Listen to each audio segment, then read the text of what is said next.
Star tortoises are good luck in Japan, but the pet trade is killing them off.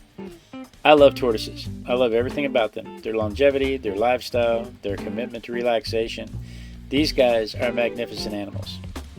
These star tortoises share a common ancestor with the African tortoises called Gigantochersina, which means giant hard shell, basically.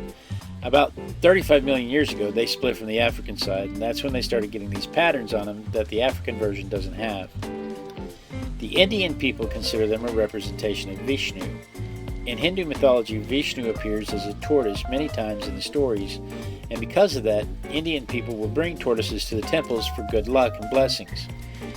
It's considered a blessing if you find one in your yard or in your house, and that's true throughout the majority of Asian cultures. Turtles are symbols of good luck, blessings, and good fortune. The star shape on their shell is one of the major things that separates them from the Egyptian side, but it's also kind of their detriment. It makes them highly collectible. It makes the pet industry want them really badly. They don't develop the star shape when they're born. They start getting yellow spots at about 10 months and after they hatch, and then they develop those radiating lines over time. The mothers will lay up to 9 clutches of eggs a year, anywhere from 1 to 10 eggs in a clutch. The eggs take 3 to 6 months to hatch, depending on the weather, and they do breed well in captivity, but it doesn't stop the pet industry, especially in India, from wild catching these things.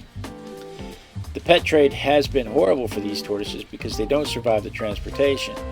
They pack the tortoises tightly in boxes, and most wild-caught animals die before they ever reach a home. When you buy a pet that's domesticated. Don't buy a wild-caught pet. In 2014, 55,000 of these were caught and removed from the wild for the pet industry. This is the second most trafficked reptile in the world, and it's going to lead to their demise. I don't want to live in a world without turtles, but I don't want to live in a world without giant tortoises, especially.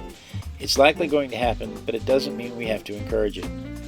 If I can get one pet trafficker to stop catching wild pets, I will consider this show a success.